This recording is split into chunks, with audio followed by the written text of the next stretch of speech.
નમસ્કાર મિત્રો, સ્વાગત છે તમારું મારા કિચનમાં।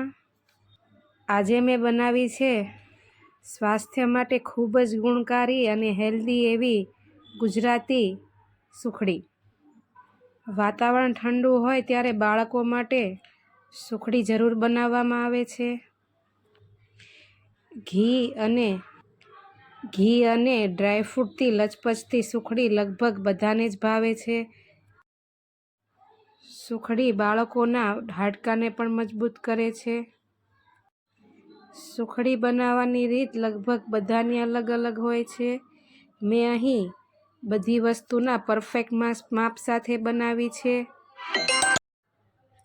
મેં અહીં 1.5 કપ જેટલો ઘઉંનો જાડો કરકરો લોટ લીધો છે અને તે જ કપના માપથી 1 કપ જેટલો ગોળ ઝીણો કાપીને લીધો છે। તમે ખમણીને પણ લઈ શકો અને 1 કપથી થોડું ઓછું એટલે કે 1/4 કપ જેટલું ઘી લીધું છે। ઘી ગરમ કરીને માપ કાઢવાનું છે, જામી ગયેલા ઘીનું નહીં, કારણ કે ઘી પીગળે એટલે તેનું માપ વધી જાય। અને 70 ગ્રામ જેટલી એક નાની વાડકી જેટલી બદામ કટિંગ કરીને રાખી છે। 3 ચમચી જેટલો મેં ગુંદર લીધો છે, તમે ગુંદર ખાંડીને પણ લઈ શકો, મેં આખો લીધો છે। અને 3 ચમચી જેટલું મેં સૂકું ટોપરું ખમણીને લીધું છે। તમે ગમે તે એક વાસણથી આ બધા માપ કાઢીને વસ્તુ લઈ શકો, જેથી સુખડી સરસ બનશે। હવે એક તવીમાં આપણે ઘી ગરમ કરવા મૂકી દઈશું।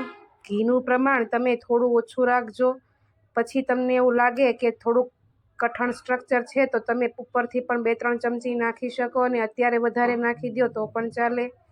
ઘી ગરમ થાય એટલે તેમાં ધીમે ધીમે કરીને હલાવતા આપણે બધો લોટ એડ કરીશું। ગેસની ફ્લેમ મીડિયમ ટુ લો રાખવાની છે। લોટ શેકવામાં ઉતાવળ નથી કરવાની, ગેસની ફ્લેમ બને ત્યાં સુધી મીડિયમ ટુ લો રાખવી અને લોટને હલાવવાનું ચાલુ રાખવું। લોટને સ્થિર ન મૂકવો, હલાવવાનું ચાલુ જ રાખવાનું। લોટનું સ્ટ્રક્ચર તમને થોડું કઠણ લાગે તો તમે ઉપરથી 2-3 ચમચી ઘી નાખી શકો। મેં તેમાં ઉપરથી અત્યારે થોડું કઠણ લાગતા 2-3 ચમચી જેટલું ઘી નાખ્યું છે। લોટ જ્યારે શેકાવા માંડશે ત્યારે ઘી છૂટશે એટલે લોટ એકદમ લૂઝ પડી જશે। લોટને લો ફ્લેમ ઉપર આપણે લગભગ 7થી 8 મિનિટ જેટલો સમય લાગશે શેકાતા, ત્યાં સુધી લોટને હલાવવાનું ચાલુ રાખવાનું છે। લોટને એમનેમ રાખવાનો નથી। લોટ જ્યારે શેકાવા માંડશે ત્યારે લગભગ આખી રૂમમાં સુગંધ આવવા માંડશે। લોટ શેકાવાની સુગંધ ખૂબ જ સરસ આવે છે। લોટ શેકાશે અને તેમાંથી ઘી રિલીઝ થશે એટલે તેનું સ્ટ્રક્ચર આવું જ લૂઝ પડી જશે। લોટનો કલર હલકો બદામી થઈ ગયો છે, આપણે થોડી વાર હજી શેકવાનો છે તેને। જ્યાં સુધી લોટ શેકાઈ ન જાય ત્યાં સુધી ઉતાવળ નથી કરવાની, ધીમા ગેસે શેકવાનો છે। લોટ શેકાઈ જાય, એકદમ બદામી કલર થઈ ગયો છે, હવે તેમાં આપણે રાખેલો ગુંદર નાખી દઈશું। ઘી રિલીઝ થયું છે એટલે ગુંદર નાખવાથી ગુંદર તરત તળાઈ જશે એટલે ઘી પણ આપણું નહીં બગડે, ગુંદર અલગથી પણ તળવો નહીં પડે। લગભગ 30થી 35 સેકન્ડમાં તમે લોટને હલાવશો એટલે લગભગ બધો ગુંદર ફૂટી જશે અને કાચો પણ નહીં રહે। હવે ઝીણી કાપેલી જે બદામ રાખી છે તેને પણ આપણે તેમાં શેકી લઈશું, અલગથી નથી શેકવાની, જેથી આપણું ઘી પણ બચશે। 1 થી 1.5 મિનિટ માટે તમે આ રીતે સુખડી હલાવશો એટલે લગભગ બદામ પણ સરસ એવી તળાઈને અંદર ક્રિસ્પી થઈ જશે।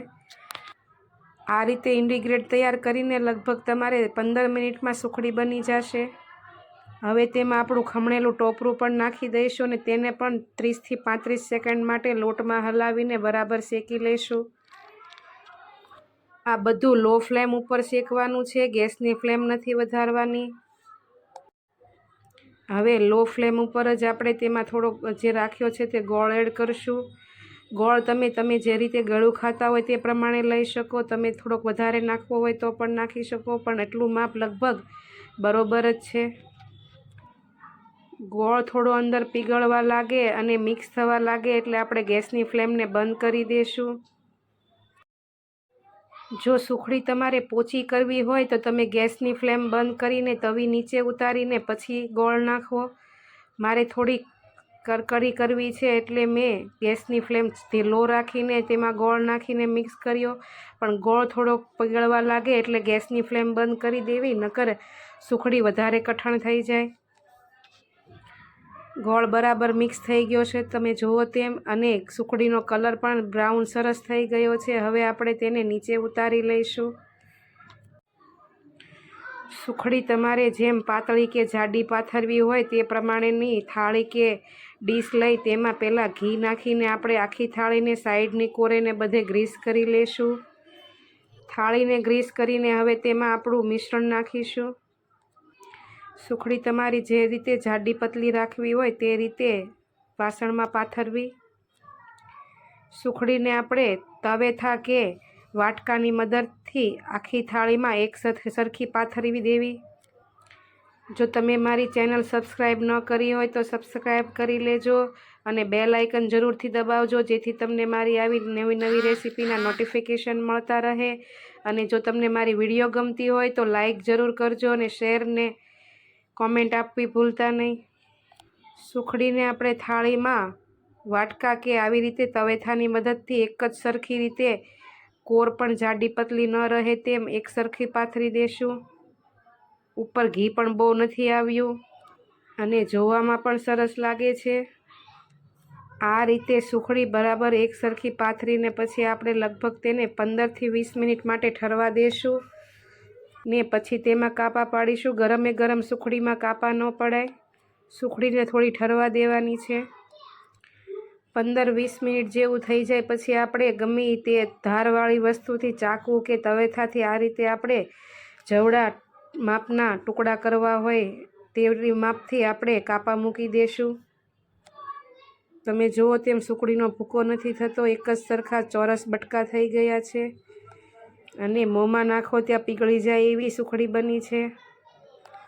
સુખડી નાના મોટા બધા માટે ખૂબ જ ગુણકારી છે અને આપણા હાડકાં ને સ્નાયુ બંને મજબૂત કરે છે. તમે જો આ રીતે સુખડી ન બનાવી હોય તો એકવાર જરૂર બનાવજો. લગભગ 1 કલાક પછી તમે જોશો તો સુખડીના બટકા આ રીતે બધા ઉઠલી જશે અને તમે જુઓ તેમ સુખડી એકદમ સોફ્ટ પણ બની છે, તેનો ભૂકો પણ નથી થતો. ચાલો હવે તેને સર્વ કરી લઈએ. તો ચાલો કાલે હવે ફરી મળીશું નવી રેસીપી સાથે. ત્યાં સુધી આવજો. જય શ્રી કૃષ્ણ.